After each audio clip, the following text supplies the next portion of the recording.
I find it very hard to believe that President Reagan or President Carter or Senator Cranston, for that matter, who's been one of the leading critics of President Marcos in the United States Senate and who is the embodiment of integrity, could possibly have accepted such contributions.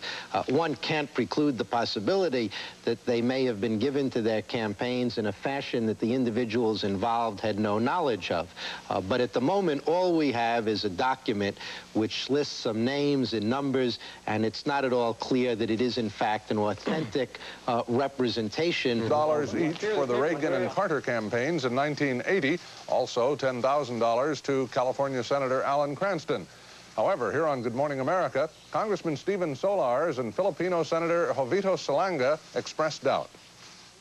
Insofar as documents whose authenticity cannot be disputed, I'm satisfied with the documents. However, there is a document there with which I have some trouble accepting. For example, these political campaign contributions. That document does not bear any initial or any signature, and I have problems accepting that document. I find it very hard to believe that President Reagan or President Carter or Senator Cranston, for that matter, who's been one of the leading critics of President Marcos in the United States Senate and who is the embodiment of integrity, could possibly have accepted such contributions. One can't preclude the possibility that they may have been given to their campaigns in a fashion that the individuals involved had no knowledge of. Marcos' former chief of staff has appeared before a U.S. grand jury probing possible misuse of U.S. military aid. General Fabian Ver fled the Philippines with Marcos. The grand jury is investigating allegations that Ver and Marcos siphoned off millions of dollars in U.S. military aid. In Manila, a group of Filipinos who fled the Marcos government have returned home. As Judd Rose reports, they got a hero's welcome. The crowds at Manila Airport chanted, "Long live the returning heroes," and the band sounded a triumphant note for the opponents of Ferdinand Marcos, coming home at last. Today, a group of about 200 Filipinos arrived here from the U.S., most from California, others from New York and Chicago. All had fled or been thrown out of their homeland for opposing Marcos. Among the arrivals, Steve Sinakis, a Greek-American married to a Filipino. He's a longtime Marcos foe. We have come here to pay tribute to honor the Filipino people for the courageous victory over the forces of evil. Meanwhile, the government of Corazon Aquino took steps today to resolve a major political problem, whether or not to declare a revolutionary government. Aquino's justice minister submitted a report to her believed to propose that the president rewrite the Filipino Constitution, dissolve the National Assembly, and replace it with an American-style legislature with both a House and a Senate. Aquino's expected to follow that advice and announce that she's rejecting a revolutionary government and calling general elections here next November. Judd Rose, ABC News, Manila. And one Central American country is said to have offered the deposed dictator asylum. Deborah Potter reports. House staffers pored over the Marcos documents today, finding indications that a Philippine corporation made illegal contributions to the 1980 campaigns of Ronald Reagan and Jimmy Carter, among others. But they said there was no evidence they ever got the money. If anybody had come in and offered us $50,000 as short as we were of money, I think I would have remembered it rather quickly. If Marcos or his minions did manage to launder and sneak money into my campaign, they sure picked the wrong guy. Philippine investigators gave a House subcommittee evidence of kickbacks deposited in Swiss bank accounts and copies of tax returns showing that Marcos was no millionaire before taking office. Is there any legal way, as president of the Philippines, that President Marcos could have amassed the fortune that he apparently has amassed? No legal way can he possibly do that. In Texas, Marcos associates who own this land are expected to be charged in court tomorrow with racketeering. They could not be reached for comment, but lawyers for the new Philippine government say the owners are just fronts. I have evidence that people that were engaged in these transactions admitted publicly that they knew that they were trading on the account of and for the benefit of the Marcoses. The legal net is tightening around Marcos. CBS News has been told that congressional subpoenas have been issued for several of his in-laws and closest friends. But there may be an escape hatch for the former president. There are reports he's been granted asylum in Panama. Deborah Potter, CBS News, Washington. Political campaign chess. President Marcos of the Philippines will be going to live in Panama. Those documents that Mr. Marcos brought with him on the plane from the Philippines are causing something of a stir in American political circles. As ABC's John Martin reports, there are some references to political contributions in this country. When it convened this morning, the House Asian Affairs Subcommittee was buzzing about a document perhaps only 20 people had seen. It came from the bundle of 1,500 Marcos papers turned over to the subcommittee and the Philippine government, but still not made public. The copy seen by ABC News had a typewritten letterhead of the Mabuhay Corporation. It lists names and dollar amounts of what appear to be political contributions. It is dated 1982, yet refers to the 1980 elections. For the Carter-Mondale campaign, $1,500. For the Carter campaign, $50,000. For the Reagan campaign, $50,000. For Larry Acera, a county official in California, $50,000. For Alan Cranston, California Senator, $10,000. For California Assembly Speaker Leo McCarthy, now the Lieutenant Governor, $10,000. The denials were swift and certain. California Supervisor Acera was out of the country, but Senator Cranston, a longtime Marcos critic, came right to the hearing room. If Marcos or his minions did manage to launder and sneak money into my campaign, they sure picked the wrong guy. Former President Jimmy Carter's office said he was not aware of a contribution, thought it unlikely, and would have rejected it. The White House said the president didn't know a thing about it. From California, Lieutenant Governor McCarthy called the idea of it idiotic. For his part, the man leading the Philippine investigation of Marcos' assets doubted the authenticity of the document. It does not bear any signature. In our courts of justice in the Philippines, this kind of document cannot stand up in court. Until it went out of business in 1982, the Mabuhay Corporation operated out of this San Francisco home of its president, Leonilo Malabed. He visited President Marcos in Manila many times and was videotaped by San Francisco station KGO at the palace. In San Francisco, Dr. Malabed denied making more than small personal contributions at legal limits. I did not make any contribution as a surrogate to anybody except my own personal expenses. Dr. Malabed insisted he had no idea how the document was drawn up or how it got to President Marcos. But the mystery of the Mabuhay Corporation has raised questions and fears in the political community about just what else may be found in the possessions of Ferdinand Marcos. John Martin, ABC News, Washington. This evening, government sources in Panama were saying that he could be there by the weekend. Marcos now is living at Hickam Air Force Base in Hawaii. NBC's Ann Garrels in Washington has been told by Defense Department sources that Marcos's personal papers, by the way, revealed corruption far greater than the Pentagon anticipated. It involves a misuse of U.S. military aid and defense contracts in the Philippines, an amount the investigators had thought totaled about $100 million. But now those investigators believe that the amount could be in the billions. And as NBC's Jack Reynolds in Washington reports tonight, there is a lot more to be found in those Marcos documents. One of the Marcos documents has already become the center of a controversy. It describes a plan to funnel money into the 1980 U.S. political campaign. Today, there was a series of denials. If Marcos or his minions did manage to launder and sneak money into my campaign, they sure picked the wrong guy. I would say it's virtually impossible. In the general election, it's absolutely impossible. One of the documents referred to in the hearing related to Westinghouse. A source who saw it described it as the most incriminating evidence thus far. Jovito Salonga, who heads the commission investigating Marcos's wealth, declined to comment on the document. Westinghouse says it paid $17 million to a Marcos associate to help secure a nuclear power plant contract. But sources in the Philippines say the figure may be as high as $80 million. Salonga has said that the bulk of Marcos' wealth rests in Swiss banks. Today, he was given more specific information on that by the House subcommittee. But this document does clearly demonstrate the transfer of the roughly... They touched this dirty money. He is a candidate to be included in this lawsuit. Panama as the new permanent residence of Ferdinand Marcos and some of his party.